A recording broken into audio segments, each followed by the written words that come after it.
welcome back to the Citytilidie channel. Hope you're all staying safe and well on our player ratings show on Manchester City 3, Sevilla 1. Yes, we got there eventually. 2nd November 2022, Group G, match day 6, 8 p.m. kickoff at the Etihad. So I say it wasn't looking good after 45 minutes, but we certainly improved. So today we're going to have a quick look at the player ratings from Simon Bajkowski at Manchester Evening News, a recorded one. This not a live one that we do occasionally. And I'll give you all my own little thoughts as well. Without watching the game back, it's probably, as you know, if you're there, you have to make judgments. It's hard to fully analyse the game and look back. I used to watch the games back and do another one, but it's so time-consuming to go and sit and watch a full game again. So we'll have to do this. So from what I remember anyway, so you guys let us know what you think about last night. Please, if you are new to the channel, push that subscribe button, push the bell notifications. Be great to have you on board. Great to have your thoughts on this game, player ratings, anything you want to talk about City. Be brilliant to have you. And of course, if you get a chance, guys, just give us a thumbs up. It's nice to get views, of course it is, but just press that thumbs up thing now if you try it and make an old City fan very, very happy. Right, the 11, started 11. I got 8, but I'll say 9 because I did say I thought Palmer was injured at weekend, so I did say Palmer is fit, he will play, and he did. So I'll take a because I had we were struggling in midfield, I thought, so I stuck Bernardo or KDB in, which I didn't want to do, but I thought if Palmer was fit, he'd play. So obviously it's really a 9, isn't it? I'll give myself 9 for that. And that was 7 changes to the Leicester team. I'll harp on about it again once we start making more than 5. We start making 6 changes plus. We never flow. The game never flows, and it really, we struggled to flow last night until we started putting 1 or 2 little more seasoned professionals on, if you like, because we weren't exactly putting youngsters on, were we? Here's the 11 anyway. Ortega, Lewis, Diaz. Yeah, if I thought I would have put Lewis, I don't know why I put Lewis Wilson-Esbrand in my team. Actually, my mind went blank. I thought it was Wilson-Esbrand was the right back. So again, I should have known that, but I'm getting old, guys. My apologies. Yeah, Lewis, Diaz, Laporte, Gomez, Gundogan, Palmer, Foden, Mahrez, Grealish, and Alvarez. Yeah, so not too many surprises. I don't think. I mean, they got the front three pretty much right.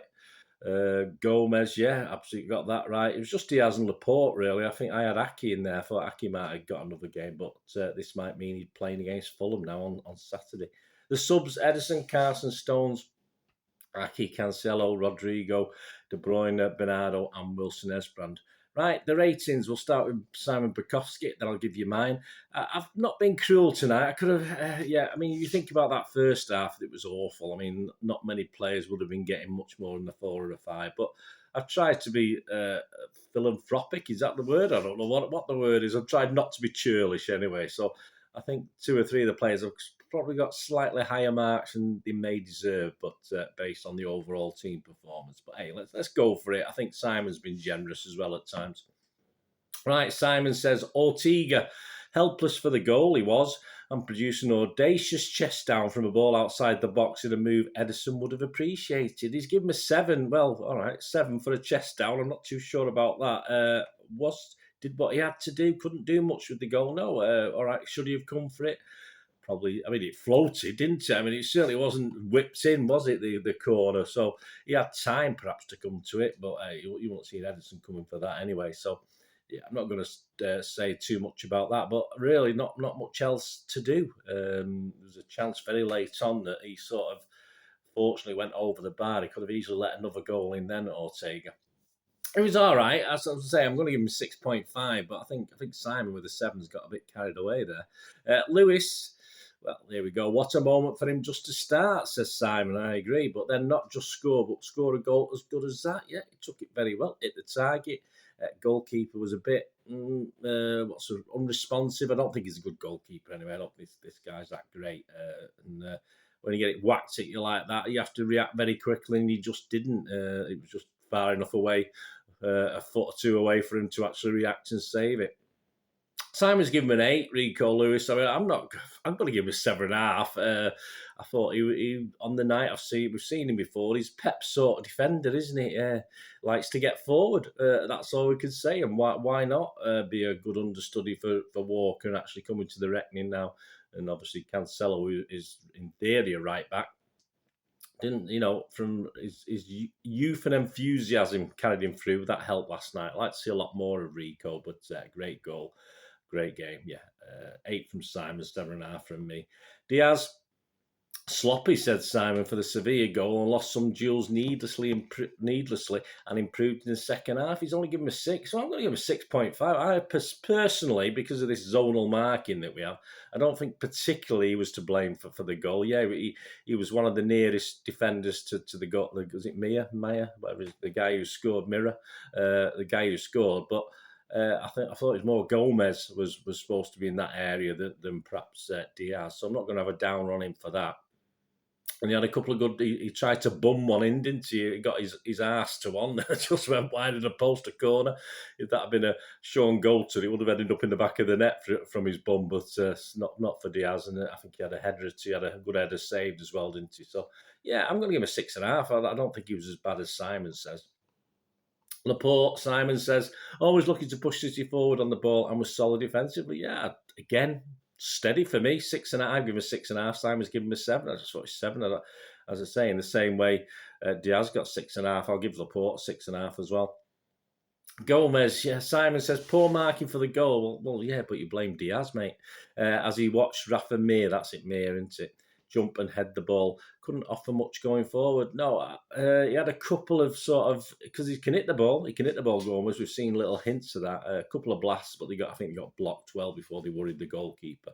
But I'll be honest with you, these last couple of starts for City have sort of been a little bit forgettable, haven't they? Not great last night. Probably one of our weaker players. Simon's given him a 5. I'll give him a 5.5. Yeah, not quite up to it last night, I don't think. Gundogan, one of City's better players, said Simon while he was on, although most of their best play came without him. So, yeah, I think that's sort of, it's a nail on the head there. I mean, Simon's given him a 7, generous. I'd give him a 6.5. I thought he played the holding role okay, not too much problems, but didn't really, like remember the old Ferner of old who would bring the ball out and create things. Not too much of that, more sort of passing sort of side to side sort of control job from Gundo. So he did what he had to do, which is fair enough. Palmer, Simon said, missed a good chance early on. He did. Felt like he wanted to drift to his more natural position on the right. Yeah. Simon's given him a 7. Yeah, I'm probably get shouted at. I just thought he wasn't at it. If that goal had gone in, if that curling shot had gone in, I thought he perhaps could have done a little bit better. It was early in the game, but he'd take that chance and it's a totally different ball game anyway.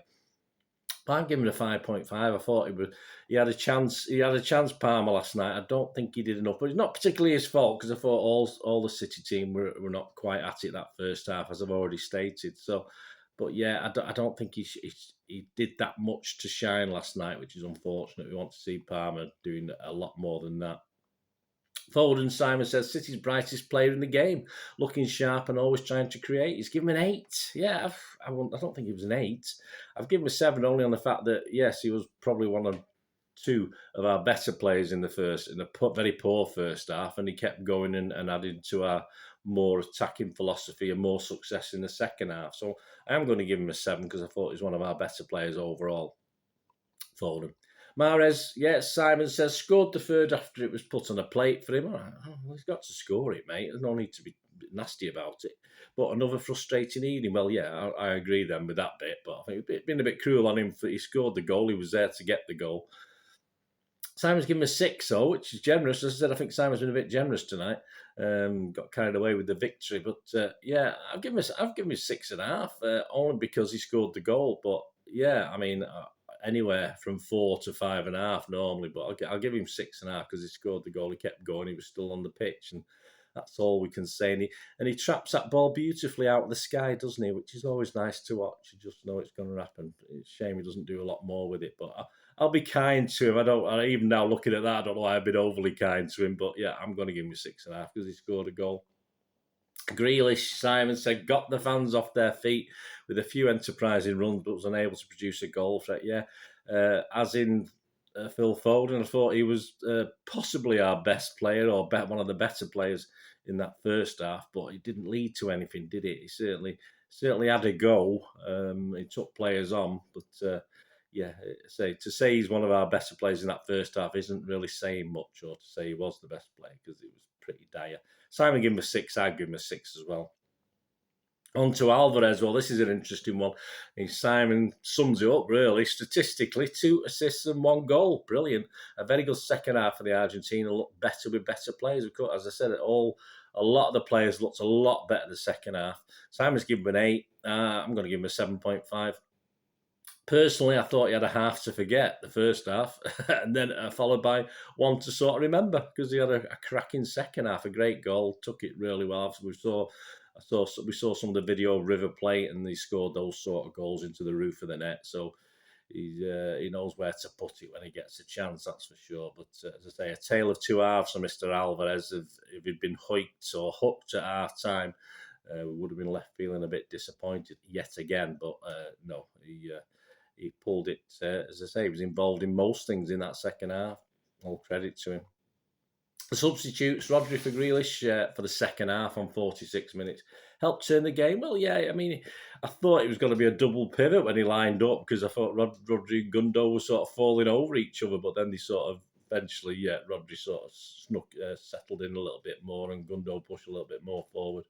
So it's I will mark him because he's on for a half. Simon gave him a 7. I'm going to give him a 6.5. I say he sort of joined a team that was far better in that second half. And was it because of him? Well, he certainly didn't do any harm to it, did he? Bernardo for Gundo on 57 minutes. Yeah, added qualities to the side with his decisive passing. I mean, he was just all over the place when he came on, and that's what we expect from Bernardo. I mean, we know, and at the end of the day, you play him every game, but you can't. He's got to have rest.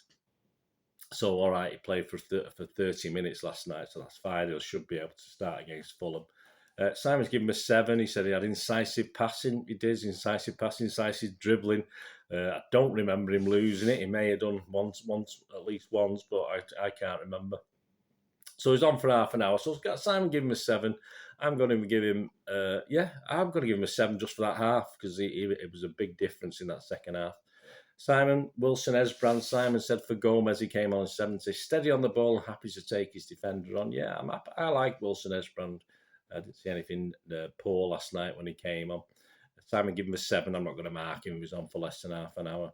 De Bruyne for Palmer on 70.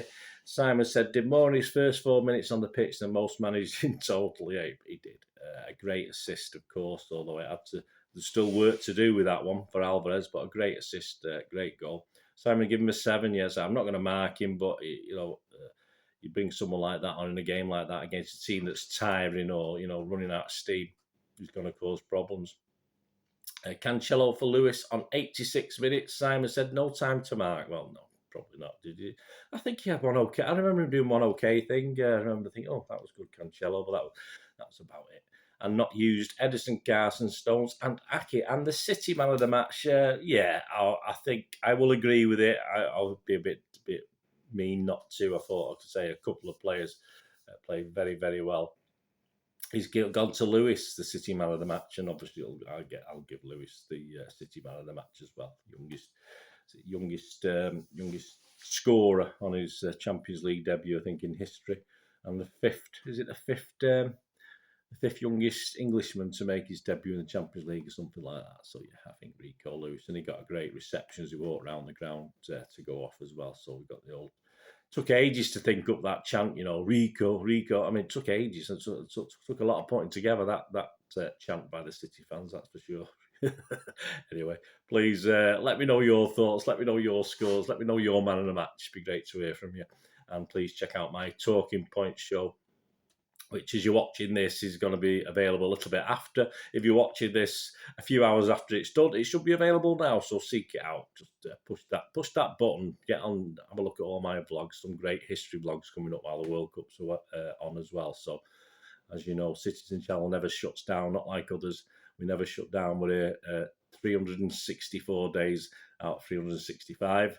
Normally, I'm not saying there might be an illness one day and I might not be able to do it, but I've sort of kept that up for the last couple of years anyway. So we'll keep going as much as I can. There'll always be something anyway. And over 2,000 vlogs on the site, which include film and TV. Yeah, so there is film and TV stuff as well. But why not? I mean, most people like football, like film and TV, so have a look at them as well. It'd be great. So you can watch out for my talking points, which includes the match report, stats, and facts of the game. And please let me know your comments. It'd be great to hear from you. And look out soon, very soon, because the games come quick and fast now for the next 10-12 days. Fulham, the build up to Fulham with the odds show and the preview show. Thanks for watching, guys. Until we meet again, I ask one thing, don't I? Please stay safe, Blues. Come on, City.